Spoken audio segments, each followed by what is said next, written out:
여의도 야인 시대 시작합니다. 여의도 바닥에서 제일 가는 입담 소유자들 두 분 모셨습니다. 803 시라소니 김재원 국민의힘 전 최고위원, 공포의 외인구단 까치 최재성 전 청와대 정무수석.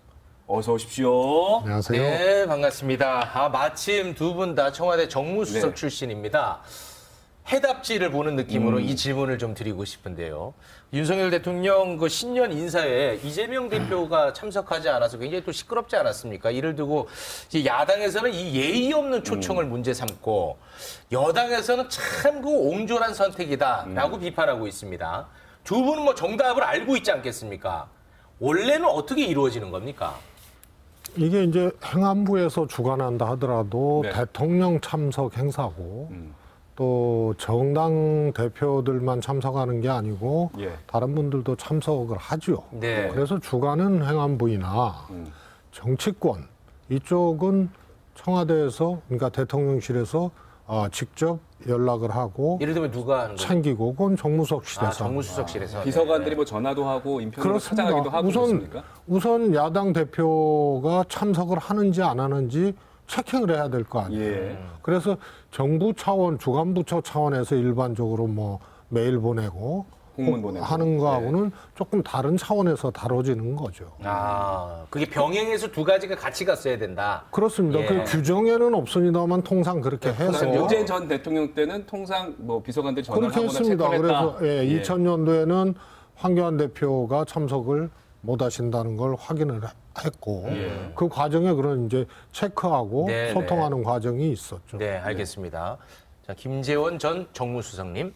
근데 어쨌든 이제 이 행사뿐만 아니라 국가 뭐 기념일이라든가 네. 그런 행사가 많이 있죠.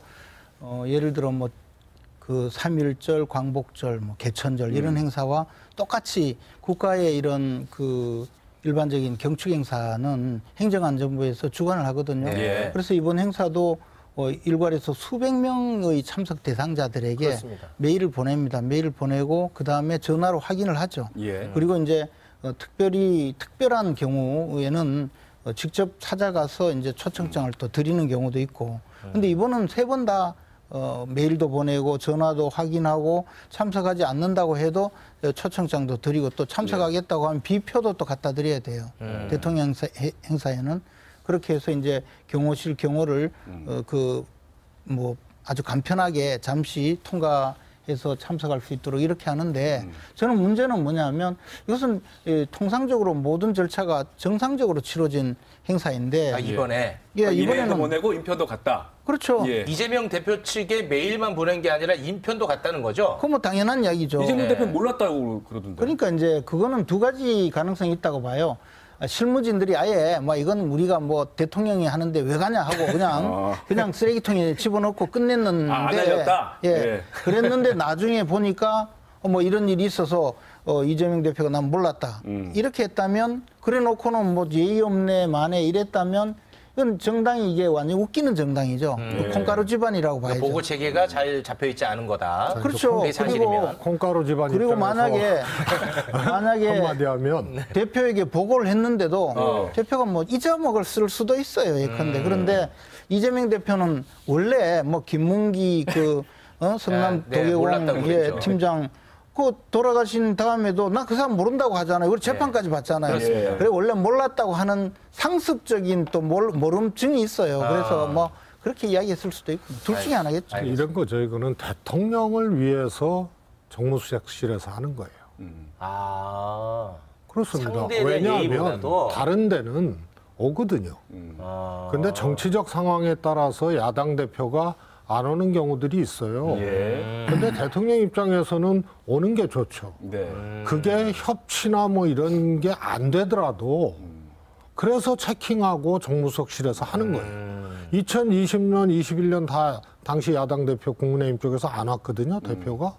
근데 오면은 더 좋은 거죠. 대통령 입장에서는. 그래서 대통령실에서 이것은 정치권은 챙겨야 되는 거예요. 상황에 따라서 주간이 행안부라도 정치권은 그래서 챙겨야 된다. 챙겨왔던 건데 이번에는 안 한 거죠. 네, 그러니까 굉장히 이게 아니, 법 그게 규정에는 없지만 대통령실에서 이례적인 거예요. 대통령실에서 챙기지 않았는지 챙겼는지는 네. 여부를 알 수가 없죠. 왜냐하면 안 간다고 이미 통보를 미리 통보를 했으니까. 했으니까. 그리고 네. 실제로 안 와버렸고. 네, 알겠습니다. 그리고 또 대표에게 보고할 가치조차 없다고 실무진들이 판단했을 가능성도 있으니까. 아니, 얘기는 다 연락을 나온 것 대통령실에서 같아요. 하는 네. 거예요. 얘기는 다 나온 것 같아요. 요건 메인 디시가 아니에요.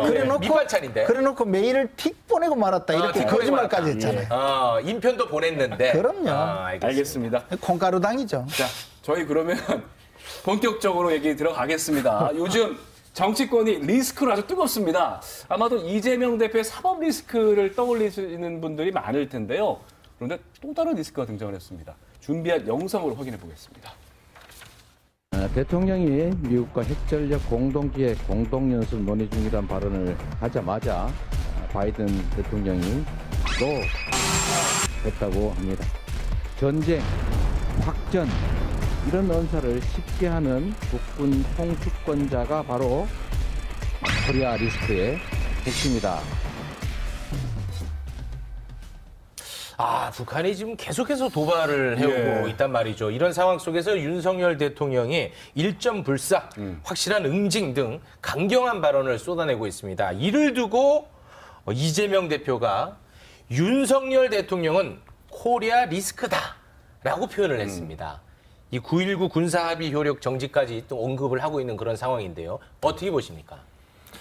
우선 9.19 군사합의에 대해서 북한이 또 우리 영토를 좀 무인기 사건처럼 네. 그 위반한 건 맞잖아요. 위반한 거죠. 예. 조금 말씀드리면 그거는 그래서 9.19 군사합의가 아주 잘한 합의예요. 정찰 자산도 우리는 미국 위성부터 고고도 중고도 다 있거든요. 예. 북한은 무인기 말고는 없어요.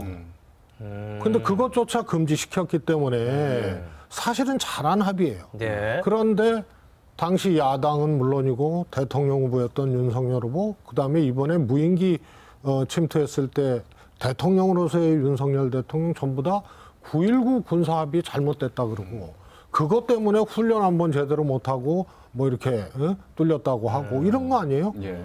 그러면은 북한이 또 도발을 하던 또 침공을 하던 이거 잘못됐으니까는 안 해야죠. 논리적으로. 그거 잘못된 합의라 그러고 그게 문제 있다고 계속 얘기를 해온 거 아니에요? 네. 후보 시절도 그렇고 지금 대통령으로서도 그렇고 그러면 그거는 이미 북한이 위반했기 때문에 안 하면 된다 그러면 되는 거예요. 그런데 논리적으로 또 다시 이러면은 그 효력 정지를 검토하라. 네, 또 도발하면. 그 다음에 주호영 원내대표나 그 다음에 통일부 장관도 이 북한이 계속 이렇게 이 위배는 하고 있지만 이것을 폐기해서는 안 된다. 이렇게 불과 한 달 전에 얘기를 했어요. 지킬 것을 계속 요구해야 된다. 네, 그렇습니다. 그래서 이것은 잘못된 합의라고 딱 단정지고 이 탓에 우리가 뚫렸다라고 얘기한 요 논리하고 이거 폐기해서는 안 된다라고 했던 지금 여권의 논리하고 상충되고 근데 대통령은 잘못됐다 그러면서 한 번 더 하면은 그때 효력 정지 또 검토해야 된다고 또 얘기를 하고 이게 뒤죽박죽인 거예요. 네. 논리적으로 안 맞다. 안 맞는 거죠. 근데 이제 왜 그런 이야기를 했냐면 당초에 9.19 군사합의를 했으면 양측이 모두 지킨다면 그것도 뭐 약간 뭐 합의가 어떻게 되었든 그 내용이 공정하게 양측이 다 지킨다면 그건 또 의미가 있다고 봐요. 네. 근데 9.19 군사합의 이후에 북한은 계속 어겼어요. 계속 어겨요. 계속 어기고 우리는 철석같이 지키는 걸 넘어서서 신주단지 모시듯이 해왔어요. 그러니까 이제 우리 군은 제대로 그 DMZ 경계도 못하고 다 뒤로 후퇴하고 북한은 오히려 도발만 하고 심지어는 우리나라에서 돈으로 지어준 남북 경제 그 사무소 경협 사무소 있잖아요. 네. 그것도 막 폭발을 하는데 뻔히 보면서 끽소리도 못했잖아요. 그리고는 뭐라고 했습니까? 대통령 보고 삶은 소대가리가 하늘을 보고 웃고 있다 이랬는데도 끽소리 못했잖아요. 그렇게 해서 합의를 오늘날까지 끌고 왔는데 그러면 이 합의를 정권이 바뀌었다고 해서 이건 없는 걸로 하겠다라고 하면 더 큰 문제가 더 큰 긴장이 있으니까 일단 합의를 우리가 지키겠는데 또 이렇게 합의하면 이제는 우리도 무효화시키겠다 그런 이야기를 한 거예요. 이게 그렇게 잘못됐나요? 그리고 또 하나는 9.19 군사합의 자체가 잘못되었다고 이야기했지만 군사합의를 갖다 놓고 우리는 지키고 북한은 지키지 않으려면 이것은 군사 합의가 잘못된 거죠. 합의란 거는 양쪽이 다 지켜야 다 되는 거죠. 지켜야죠. 그래 놓고도 계속 왜 군사 합의 잘못되었다고 해놓고 이제 네. 와서 지키려고 하느냐, 왜 잘못됐다고 했느냐, 온갖 이야기를 하지만 결론적으로 이야기하자면 저는 그런 미사 여구의 합의를 만들어 놓고 지킬 의사가 없는 사람 쪽에게는 한마디 대꾸도 못하고 오늘날까지 이어와서 이 모양 이 꼴이 되었다. 네. 그 이야기를 하는 거죠. 한마디 대꾸도 못한 거는 사실입니까? 아닙니다. 뭐 이게 사실- 익숙한 풍경이고 사실 익숙한 논리고요. 또 국민의힘 쪽 입장에서는 늘 고전적인 논리였거든요. 그래서 박근혜 이명박 정부 우리가 거쳤잖아요. 비슷한 패턴으로 대북 문제를 갖고 갔거든요. 그러다가 도발을 당해도 아무것도 못해요. 연평도 포격 때도 그렇고 아, 천안함 보수 때도 정권 때요? 그렇고 그렇습니다. 그러나 우리 민주당 정부 때는 북한에 도발이 없었어요. 노무현 정부 때 없었고 문재인 정부 때 없었습니다. 그래서 말로 세게 얘기하는 게 도발을 없게 하거나 도발을 억제하는 데는 아무 기능을 못 하고요. 오히려 도발을 예고하는 거예요. 더 강한 도발, 더 강한 충돌을. 그 과거에 보수 정권에서 그랬지 않습니까? 그래서 문재인 정부 때는 그럼 왜 9.19 군사 합의가 지켜졌냐? 그리고 불과 얼마 안 됐는데 윤석열 정부 때는 왜 이게 휴지 조각처럼 막 그렇게 되느냐? 또 우리도 무인기 보냈잖아요. 북이 먼저 보냈지만 네. 그래서 이 과정에서 이게 이 무력화되는 거예요. 이미 그렇게 되고 있어요. 네. 그 다음 수순은 뭐냐? 이게 9.19 군사 합의라는 게 우발적 무력 충돌을 막기 위한 최소한의 장치예요. 그래서 관련된 지역 내에서 포사격을 안 한다든가 정찰 활동을 안 한다든가 이런 거거든요. 알겠습니다. 근데 이게 무너지면 그 다음에 오는 거는 네. 또 북한의 도발이고 긴장, 무력 충돌 이런 것들이 예고돼 있는 거기 때문에 악순환이다. 말로만 그렇게 해서 안 되는 게 알겠습니다. 이 남북 문제예요. 네. 이게 문재인 정권 때는 9.19 군사 도발이 9.19 군사 합의를 어기는 도발이 없었다고 하면 도대체 누가 믿습니까? 그동안은 없었습니까? 그래서 얘기해 보세요. 아니 그래서 우리나라 뭐가 저 있었어요? 해수부 저 직원은 그 피사를 당했습니까? 그거는요. 그리고요 또 하나는요 자꾸 그 얘기하면 또 끝이 없으니까요. 네. 자꾸 그냥 뭐 막 아무거나 갖다 붙이지 그때는 뭐 마세요. 도발이 없었다고 이야기하는데 그렇게 해서 평화로운 것처럼 이야기하지만 그러면 남북의 우리가 북한의 무슨 군사적 문제에 관한 북한의 무슨 협정이에요. 저 평화를 유지한답시고 우리가 뭐 조공바치는 상전 모시는 알겠습니다. 거였습니까? 예. 요거는 좀 많이 본 장면이니까요. 요 정도로. 계속 이야기를 요거는 많이 본 장면이에요. 늘 네. 이야기가 알겠어요. 요 문재인 정도로. 정권 때는 뭐 아, 평화로웠고 이제 이런 할 식으로만 얘기 많으니까. 이야기해가지고 9.19 어긴 것만 아유, 얘기하세요. 그만하시죠. 자, 제가 바로 네. 넘어갈게요. 네. 그만하시죠, 요 뭐. 안보 관련해서 네. 요거 조금 이렇게 어려워. 북한 이게. 편만 드는 또 이런 이거 좀 척이에요. 어려운데 이슈가 좀 되고 있어가지고요. 윤석열 대통령이 이 조선일보와 또 인터뷰를 하지 않았습니까? 이제 거기에서 핵무기는 미국의 것이지만 정보 공유와 계획, 훈련을 한미가 공동으로 해야 한다. 미국도 상당히 긍정적인 입장이다. 라는 내용의 인터뷰가 있었습니다. 이거를 이제 받아서 외신 기자가 바이든 대통령에게 물어봤어요. 공동 핵 연습 한국과 논의 중이냐? 라고 물었더니 바이든 대통령이 노라고 얘기를 해서 굉장히 또 논란이 됐었죠.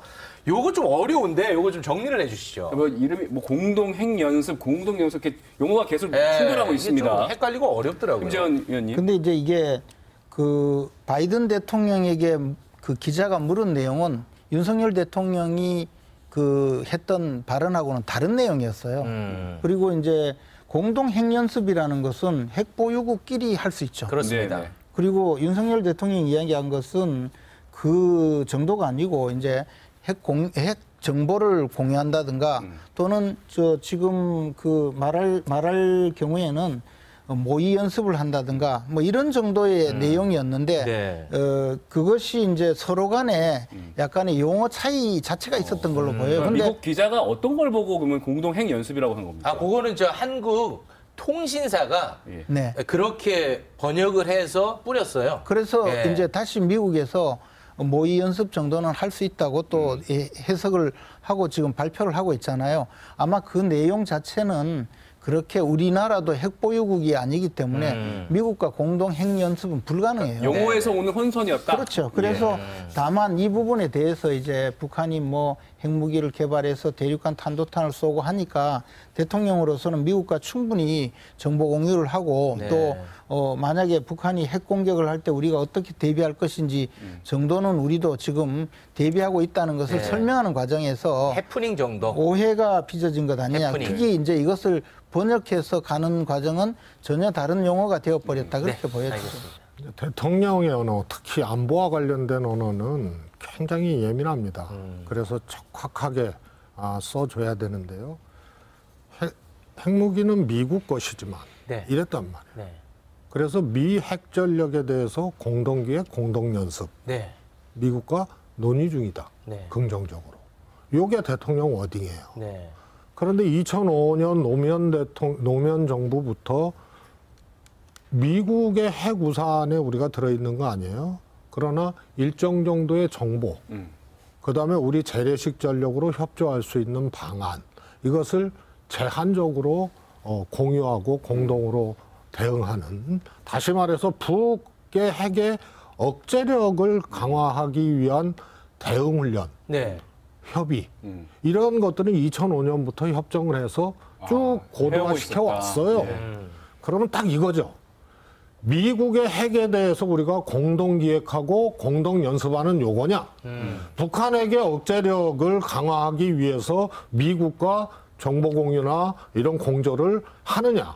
근데 후자가 돼버린 거예요, 지금. 근데 대통령 얘기는 미국 거지만은 핵무기가 미국 거지만 공동 기획, 공동 연습을 하는 걸 긍정적으로 지금 검토 중이라고 하니 완전히 번지수가 다른 얘기를 한 거예요. 약간 과장의 뉘앙스가 있었다고 보시는 거군요. 이거는 미국 핵이 주어예요.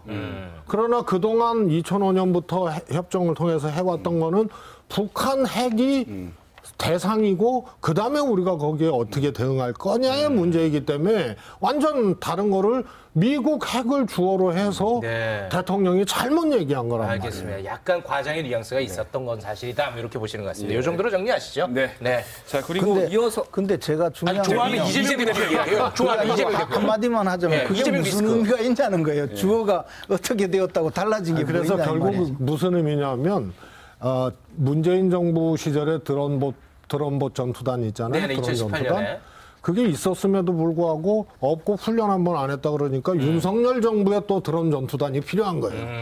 마찬가지로 2005년 노무현 대통령부터 해왔던 것을 공격적으로 윤 대통령이 완전히 뒤바꿔서 미국 핵을 공동기획 공동연습한다고 얘기를 해놓으니 네.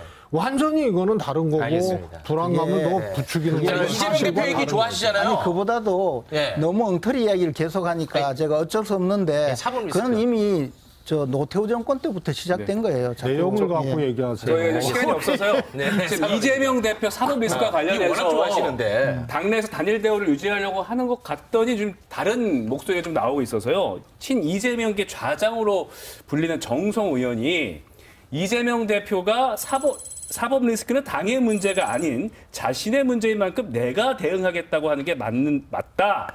이런 얘기를 했다는 보도가 나왔습니다. 네. 친 이재명계 좌장인데 약간 좀 고개가 정당은, 갸웃하는 약간 온도가 달라진 목소리가 거 아니냐. 나와서요. 근데 제가 보기에는요. 정성호 의원이 굉장히 순수하고 착한 분이거든요. 아, 착한 분이에요? 예, 그리고 정성호 의원은 아마 이재명 대표의 말을 실제로 믿을 거예요. 아, 무죄라는 사실. 그렇죠. 아. 그렇기 때문에 이런 말을 하는 거예요. 무죄인데 굳이 자꾸 의원들을 끌어들일 필요 없이 의원들에게 다 민생을 돌봐라. 내가 이것은 책임지고 갈 수 있으니 걱정 마라 하면 의원들이 오히려 도와줄 텐데 자꾸 의원들 끌어들이니까 뭐 자신감이 없는 것처럼 보이는 거 아니냐 이런 이야기. 그러니까 자신감 있게 행동해라. 예, 그리고 당신 실제로 무죄 맞잖아. 이런 이야기인데 뭐 전 국민이 대체로 의심하고 있듯이 이재명 대표님은 실제로 또 자기 죄를 알아요. 예를 들어 법률가잖아요. 그러니까 그렇게 할 수가 없죠. 끌고 가야죠. 말하자면 비유적으로 말하자면 마치 인질극을 벌이는 느낌으로 지금 의원들을 다 끌고 가서 내가 보호를 받아야 되겠다 이 생각인데 정성호 의원은 이재명 대표를 믿으니까 그럴 필요 없다고 이야기한 것뿐이에요. 믿음의 발로군요. 그렇죠. 네. 그래서 이것은 제가 그 보기에 새로운 해석이네요. 정성호 의원이 나쁜 이야기를 한 게 전혀 아니라는 거예요. 알겠습니다. 네, 어떻게 보십니까? 뭐 하여튼 근거를 갖고 얘기를 해야 되는데 다 법적 문제든 신년 아래의 야당 초청이든 김재원 의원님 틀 안에서 다 마음대로 되는 거예요. 아니, 정성호 의원님 착한 분 맞아요. 없어, 그냥. 정성호 의원님 정말 그리고 착한 분이에요. 이재명 마음속에 다 들어가 있고 관심법으로 다 되고 그런데 개인 말이에요. 분석이시니까. 그런데 말이에요. 아니, 실제로 봤잖아요. 그게 논리적이기보다는 이 본인 편향에 의존해서 이렇게 얘기를 하니까 아니, 정성호 저 의원 같은 이런 사람은 실제로 받아들이기 그렇다니까. 어려운데 네. 이건 이렇게 봐야죠. 대장동 문제에 대해서는 대통령 선거 경선 때도 이재명 후보하고 경쟁했던 민주당 내 다른 후보 쪽에서도 대장동 문제 제기를 얘기를 했어요. 네. 맞습니다. 네. 이명박 대통령, 박근혜 대통령 경선할 때 박근혜 대통령이 다스 의혹을 네, 네. 얘기했듯이. 네. 그런데 대장동으로 지금 이렇게 긴 시간 나라를 아주 휘청휘청할 정도로 난리를 핀 거 아니에요. 네. 그런데 대장동이 병장동이 됐어요. 성남FC로 갔어요. 그리고 대장동 문제는 뇌물이나 정치자금이나 뭐 이런 문제는 적어도 지금 단계에서는 검찰이 이것을 입증할 수가 없어요. 그러면 배임 정도가 이제 다투는 여지로 나올 거고 예. 성남 FC로 간 거예요. 그래서 유행가로 얘기하면 못다 핀 꽃 한 송이 부르다가 끝은 지금 돌아와요 부산항해로 간 거예요 지금. 그래서 저는 비로소 당이 이재명 대표 문제에 대해서는 개인 문제가 아니고 네. 이거야말로 당이 총력을 다해서 이거는 같이 싸워줘야 될 문제로 국면이 바뀐 거예요. 이슈가 바뀌었기 때문에. 바뀐 겁니다. 처음하고 다르잖아요. 그때는 실제로 저거는 이재명 대표 개인 문제니까 당내에서도 저거 갸우뚱했던 사람도 일부 있어요. 그리고 문제 제기했던 사람도 있고. 네. 그게 나중에 대표 나올 때 사법 리스크라는 얘기로 연결된 거 아닙니까? 네, 네. 그런데 그 대장동은 꼬리를 스물스물 감추고 네. 용두가 3위가 된 게 알겠습니다. 성남의 네. 필수예요. 그래서 지금 오히려 거꾸로 총력 같이 대응. 그런 의미에서 이재명 대표가 이 문제에 대해서 어떻게 생각하는지 발언한 게 있거든요. 영상 보고 또 얘기 나눠보겠습니다.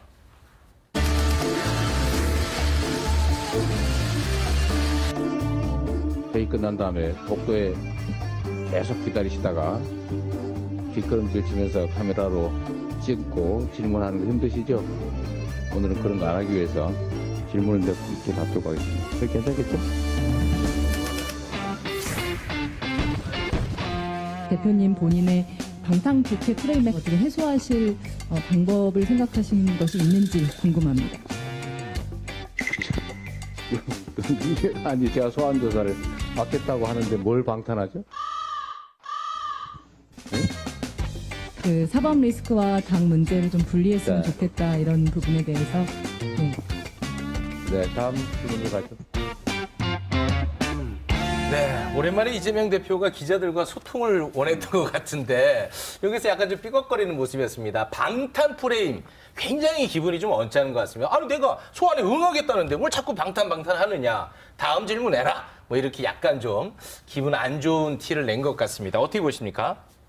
근데 이제 방탄 프레임이라고 하는 게 뭐냐면 네. 방탄이라는 게 그 소환해서 조사받는 것을 막자는 것이 아니고 조사를 받고 나서 구속영장이 청구되더라도 국회에서 체포동의안을 부결시켜서 교도소에 안 가게 해주는 거 그게 방탄이잖아요. 그런데 무슨 소환하겠다는데 방탄이냐 이래 이야기하는 것 자체가 저분이 알아요. 왜냐하면 변호사잖아요. 예. 그런데도 지금 그냥 그 답답하니까 그렇게 둘러대고 나가거든요. 그래서 자기 죄를 아는 거예요. 지금 보기에. 그리고 또 하나는 지금 정수님 또 하나 졌다.